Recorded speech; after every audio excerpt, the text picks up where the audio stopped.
मसूरी की खूबसूरत वादियों में हमारा तीसरा दिन भी एक नई सुबह और नई उम्मीदों के साथ शुरू हुआ। तो दोस्तों, स्वागत है आपका हमारे मसूरी के तीसरे दिन के ट्रिप में। आज जैसे ही हमने खिड़की से बाहर देखा तो हमारी रेलिंग पर एक बंदर बड़े आराम से सोया हुआ था। देखकर बड़ी हंसी आई और अच्छा भी लगा। पिछले 2 दिनों में हमने मसूरी की कई खूबसूरत जगह खोजी और देखी, लेकिन सफ़र अभी बाकी है।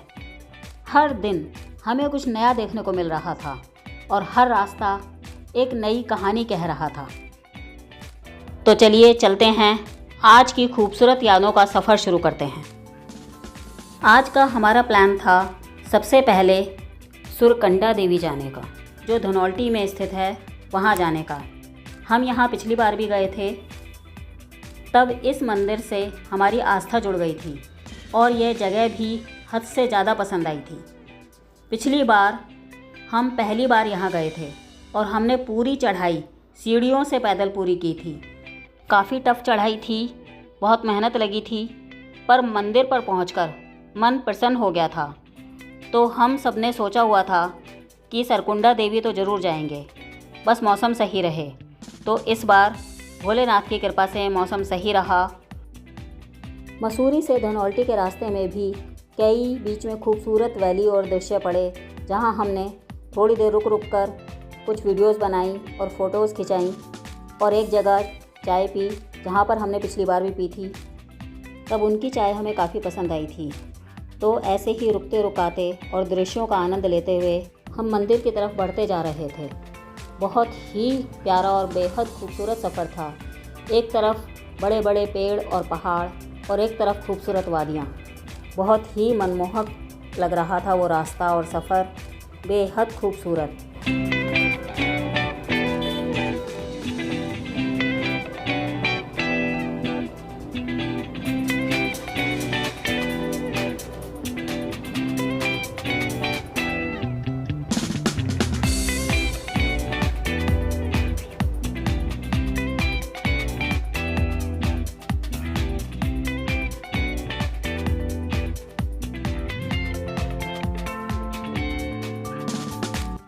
और भगवान की कृपा से उस दिन मौसम भी सही था, क्योंकि जब हम पिछली बार इस मंदिर में गए थे तो लगातार बारिश होती रही थी और हम पूरा रास्ता बारिश में भीगते हुए गए थे।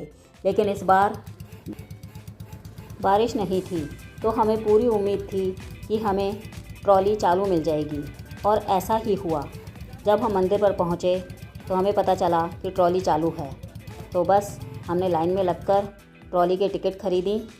मंदिर से नीचे की तरफ रोड पर कुछ दुकानें थीं, वहाँ से हमने प्रसाद और कुछ श्रृंगार का सामान खरीदा और उसके बाद मंदिर की तरफ चल दिए।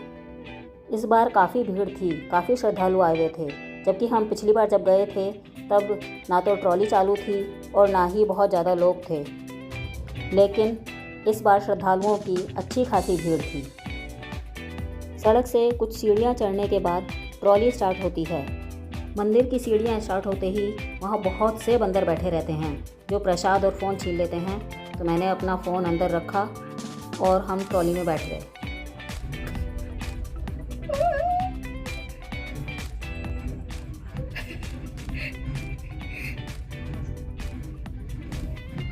क्या ड्रामा है ये? पहुँचने वाले होंगे। अबे चल, हवा में आधे रास्ते पे।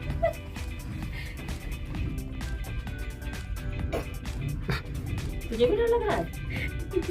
फिर पापा को देख। अरे मैं डर तो लगेगा ही, इंसान तो मैं हूँ। पापा हाथ क्यों डर डाला। लग रहा है? पर पापा हाथ डाला। किसका? ट्रॉली से नीचे चारों तरफ का नज़ारा कैसे इतना कैसे खूबसूरत लग रहा था। ये वो पैदल सीढ़ियों वाला रास्ता दिखाई दे रहा था। बंद हो गया, खींचते हैं हाथ से।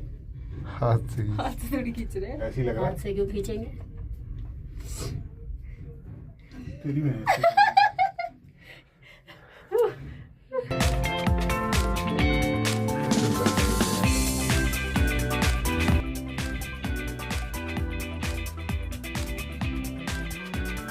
ट्रॉली से ऊपर जाने का भी एक अलग ही अनुभव था।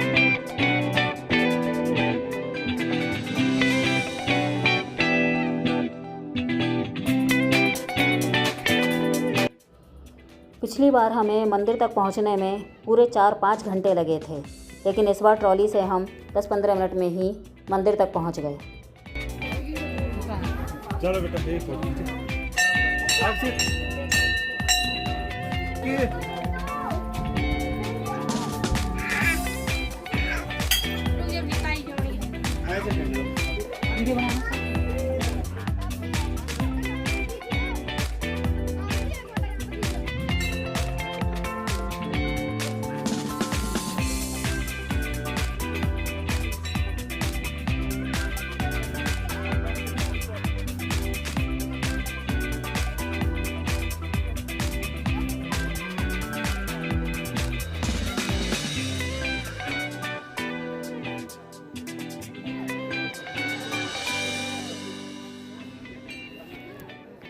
सुरकंडा देवी मंदिर उत्तराखंड के टिहरी गढ़वाल ज़िले में धनौल्टी के पास सुरकंडा पर्वत पर स्थित एक प्रसिद्ध शक्तिपीठ है। माना जाता है कि ये 51 शक्तिपीठों में से एक है। पौराणिक कथा के अनुसार जब राजा दक्ष के द्वारा भगवान शिव का अपमान करने पर माता सती ने यज्ञ की अग्नि में आत्मदाह कर लिया था और शिव उनके जले हुए शरीर को लेकर कैलाश पर्वत लौट रहे थे, तो कहा जाता है कि इस जगह पर माता सती का सिर गिरा था। इसलिए इस स्थान को अत्यंत पवित्र माना जाता है। अतः ये माता सती का मंदिर है, इसीलिए इसे माता सुरकंडा देवी कहा जाता है। सावन का महीना चल रहा था और सावन के महीने पर शिवलिंग पर जल चढ़ाने का अपना एक अलग ही महत्व है और इसी रास्ते से होते हुए कई श्रद्धालु आगे गंगोत्री से जल लेने के लिए भी जा रहे थे, तो शायद इसीलिए इस बार यहाँ पर काफ़ी श्रद्धालु आए हुए थे। हमने बहुत अच्छे से माता सुरकंडा देवी के दर्शन किए, प्रसाद चढ़ाया और कुछ देर वहाँ बैठे और वक्त बिताया। और फिर वहाँ पर और भी छोटे छोटे मंदिर बने हुए थे, जैसे हनुमान जी का मंदिर, शिव परिवार और एक यज्ञशाला बनी हुई थी। तो हमने कुछ देर वहाँ घूमकर सारे मंदिरों में माथा टेका और प्रार्थना की।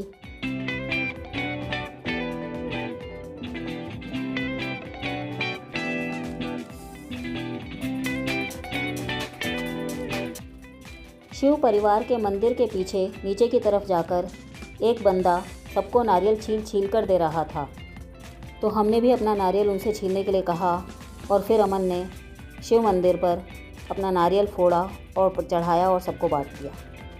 हम सब ने वहाँ सच्चे मन से प्रार्थना की, प्रसाद खाया और काफ़ी वक्त वहाँ पर बिताया। कुछ लोग वहाँ पर हिमाचली ड्रेस में फ़ोटोज़ भी खिंचा रहे थे। मैंने भी पूरे मंदिर की एक बार अच्छे से पूरी वीडियो बनाई और फिर हम सब ने कुछ फ़ोटोज़ खिंचाई। थोड़ी देर वहाँ बैठे और फिर वापसी के लिए चल दिए।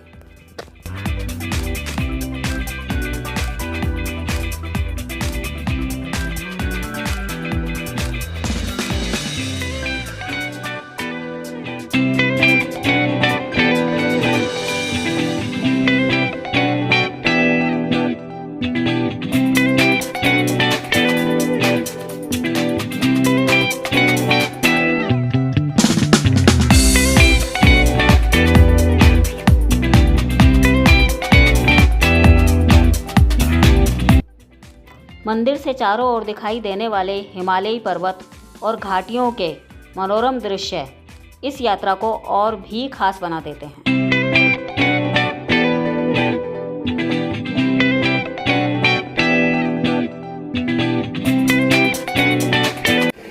एक आध्यात्मिक शांति और मन में सुकून लेकर हम वापस नीचे की ओर चल पड़े।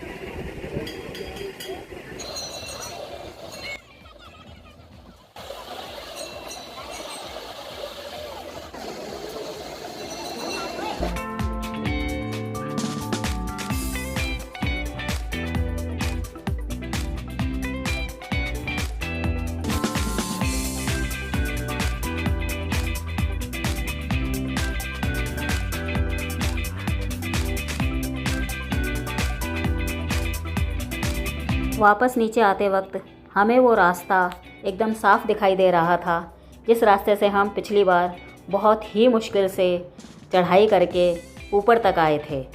तो हम उस पिछली बार के सफ़र को याद कर रहे थे और ख़ुद पर ही हैरान हो रहे थे कि कैसे हमने वो पूरी चढ़ाई इतनी हिम्मत के साथ पार कर ली थी।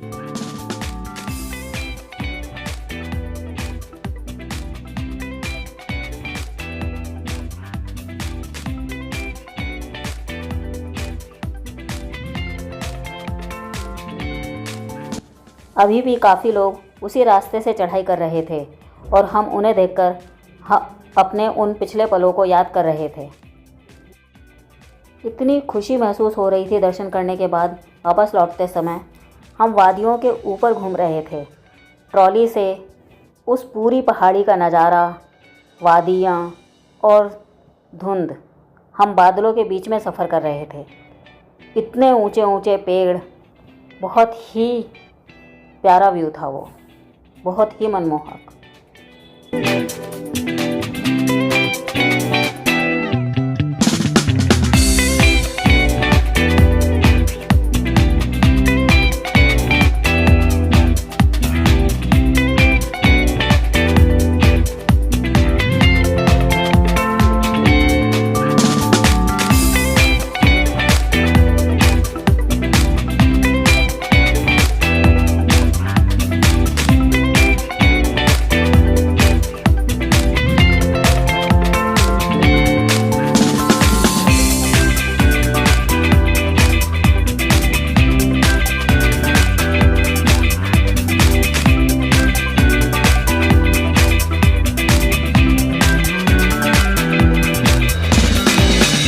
श्री गणेश, भोलेनाथ और माता रानी की कृपा से हम ठीक ठाक ऊपर गए और ठीक ठाक नीचे उतर आए।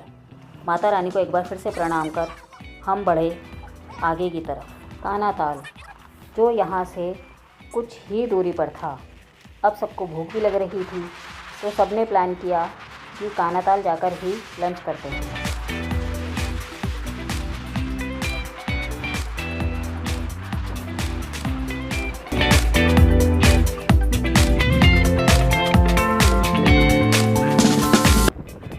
रास्ते में कई जगह पहाड़ियों पर बहुत ही प्यारे प्यारे लाइट पर्पल कलर के फूल लगे हुए थे, जो मुझे बहुत ही सुंदर लग रहे थे। तो हम थोड़ी देर रुके और मैंने वहाँ से एक पौधा लिया अपने घर लेकर आने के लिए।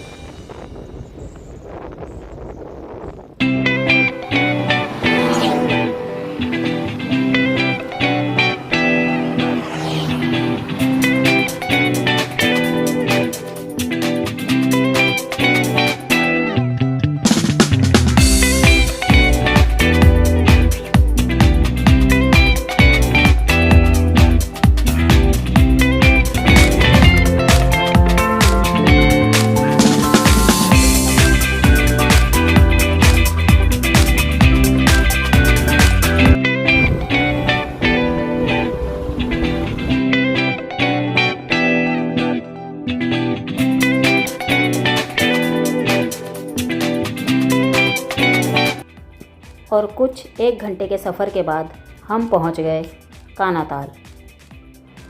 हमने वहां एक ताल यानी झील के बारे में सुना था, लेकिन वहां पहुंचकर पता चला कि वो अब नहीं है। यहां से काफ़ी दूर टिहरी गढ़वाल की तरफ है। तो हमने कानाताल में लंच किया और धनौल्टी में एक इको पार्क है, उसको देखते हुए वापस मसूरी लौटने का प्रोग्राम बना दिया।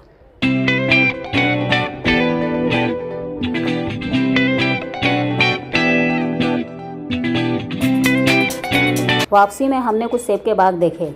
हमने पहली बार सेब के पेड़ देखे थे। उन पेड़ों पर काफ़ी छोटे छोटे सेब लगे हुए थे और उनको एक नेट से ढका हुआ था।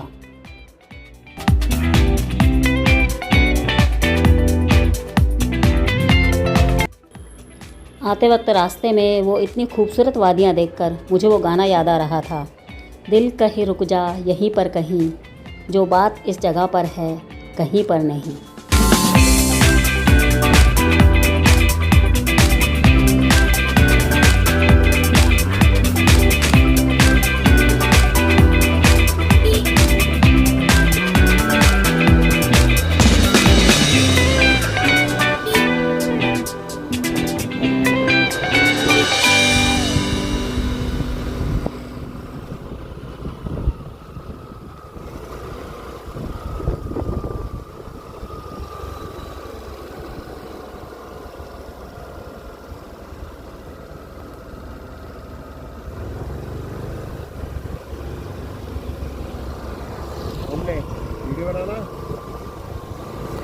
भैया वीडियो बनाना सामने की।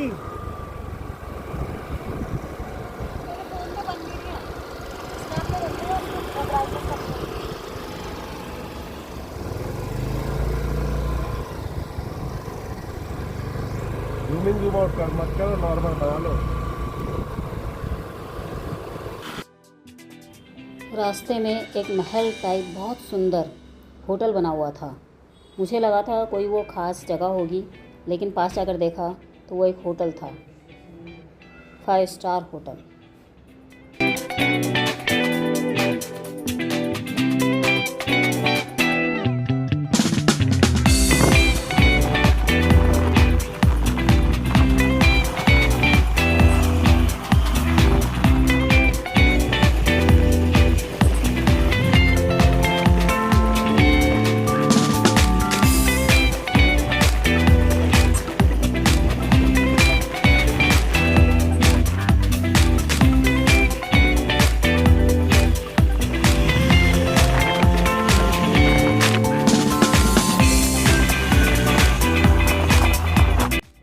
और कुछ 1 घंटे के सफ़र के बाद हम वापस धनौल्टी पहुंच गए। धनौल्टी में जो इको पार्क था उसे देखने के लिए हम रुक गए थोड़ी देर।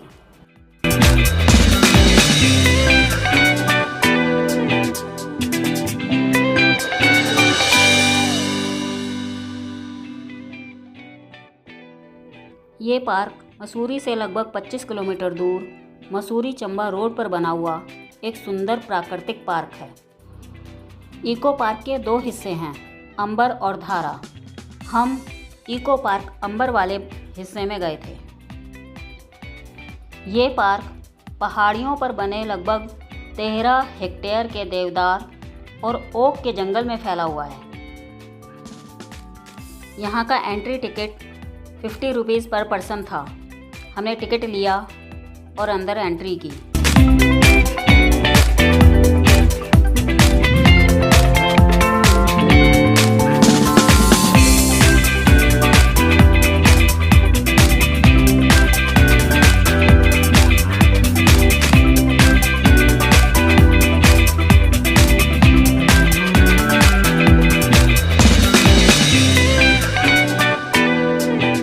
पार्क में बच्चों के लिए एक प्लेग्राउंड भी बना हुआ था और झूले भी लगे हुए थे।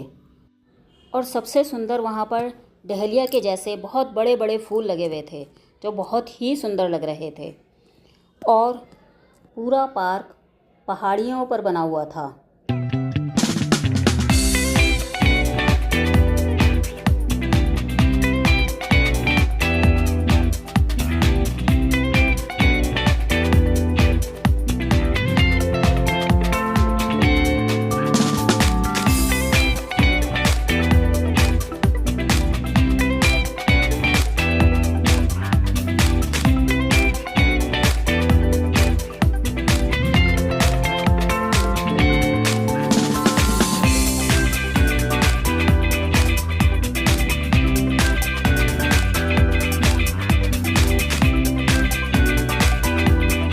पूरे पार्क में वॉक करने के लिए कुछ रोड़ियां बिछाकर और उनके बीच बीच में लकड़ी के लट्ठे लगाकर रास्ता बनाया हुआ था।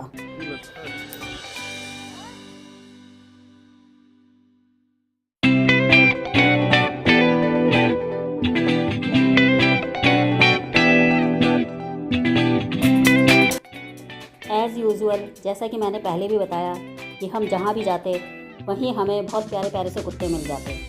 तो उसी तरह यहाँ पे भी हमें एक जर्मन शेफर्ड मिल गया जो पार्क में थोड़ी दूर एंट्री करते ही हमारे पास आ गया और उसने हमारे साथ खेलना शुरू कर दिया। और फिर वो पूरा टाइम हमारे ही साथ रहा, हमारे साथ ही वो ऊपर तक गया और हमारे साथ ही वापस नीचे आया।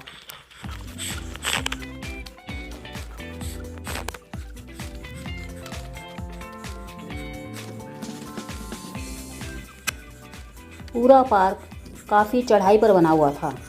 आखिर पहाड़ी इलाका ठहरा, मुझसे चढ़ना मुश्किल हो रहा था, पर अमन बार बार मुझे बस थोड़ा सा और है, थोड़ा सा और है कहकर ऊपर बुला लेता और मैं हिम्मत करके चढ़ गई।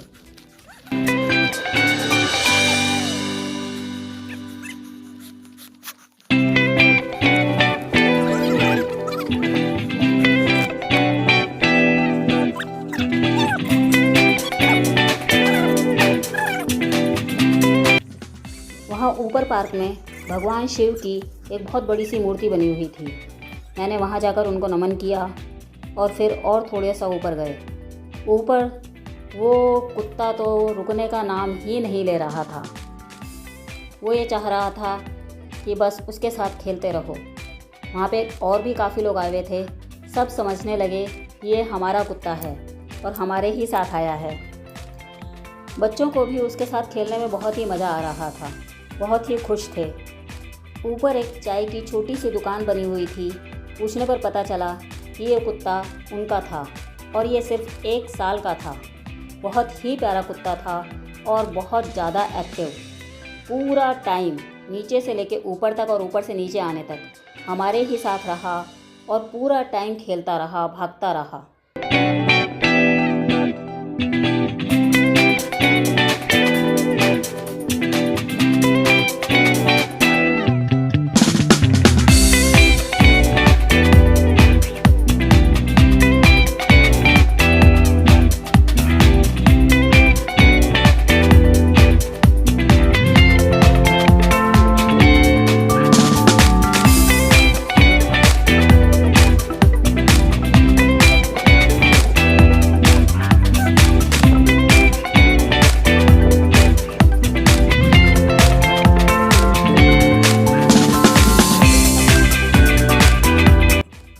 बच्चे उस जर्मन शेफर्ड के साथ खेलते रहे और मैं वहाँ लगे बहुत ही प्यारे प्यारे फूलों की वीडियो बनाती रही।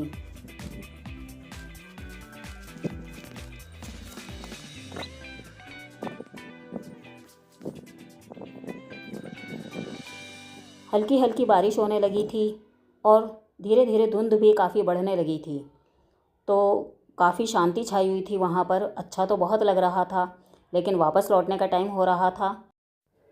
वो हल्की हल्की धुंध और उस धुंध में वो देवदार के बहुत बड़े बड़े वृक्ष अमन को बहुत सुंदर लग रहे थे। तो उसने भी वहाँ एक बहुत ही प्यारी सी वीडियो बनाई और उसके बाद हम नीचे आ गए।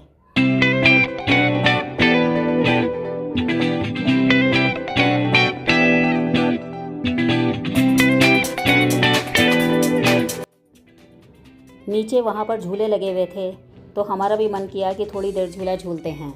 तो थोड़ी देर मैंने और आस्था ने झूला झूला। फिर मैंने अकेले भी काफ़ी देर तक झूला झूला। सावन भी था तो झूला झूलने का बनता भी था। बहुत सुहाना मौसम, चारों तरफ पेड़ ही पेड़, हरियाली ही हरियाली और उसके बीच लगा हुआ झूला। बस मन में मन एक ही गाना गुनगुना रही थी, सावन के झूले पड़े। बहुत ही प्यारा लग रहा था मुझे, तो बहुत अच्छा लग रहा था, बहुत मन लग रहा था मेरा। डहेलिए जैसे बहुत ही बड़े बड़े गुच्छे के रूप में लाइट पर्पल कलर के फूल और पिंक कलर के फूल बहुत ही प्यारे लग रहे थे। कुछ देर हमने अपनी फ़ोटो खींची, वीडियो बनाई और मसूरी के लिए वापस चल दिए। वापस लौटते समय तो ज़्यादा नहीं हुआ था, पर बारिश होने की वजह से और क्योंकि सुनसान इलाका था तो काफ़ी धुंध हो चली थी। तो रास्ते में हमें बहुत डर सा लग रहा था, क्योंकि घुमावदार रास्ता था और कोई ज़्यादा भीड़ भी और रोशनी भी नहीं थी। तो हम काफ़ी डरे हुए थे, लेकिन हिम्मत के साथ हम बस भगवान का नाम लेकर चलते जा रहे थे।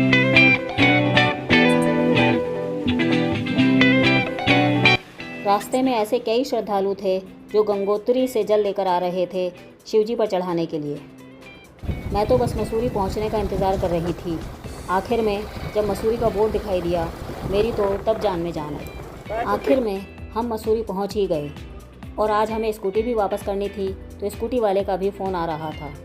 मसूरी में कई जगह ऐसे छोटे छोटे झरने पड़ते हैं जो बहुत ही सुंदर लगते हैं। हमने दोनों स्कूटी वापस की और अपने होटल गए और कुछ देर वहाँ रेस्ट किया। उसके बाद माल रोड पर आकर हमने डिनर किया, कुछ देर वॉक की और होटल जाकर खूबसूरत यादों के साथ सो गए। आज का दिन आस्था और प्रकृति से भरपूर रहा।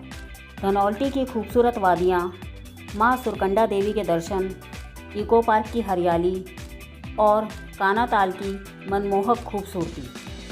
अब अगले दिन इस प्यारी यात्रा की आखिरी रवानगी थी। इन खूबसूरत यादों के साथ मसूरी के सफ़र को यहीं विराम देते हैं। नेक्स्ट डे था मसूरी की कुछ प्यारी यादें समेटने का, यानी कुछ शॉपिंग का। नई मंजिल, नए नज़ारे और खूबसूरत यादों के साथ मिलते हैं अगले सफ़र में। धन्यवाद।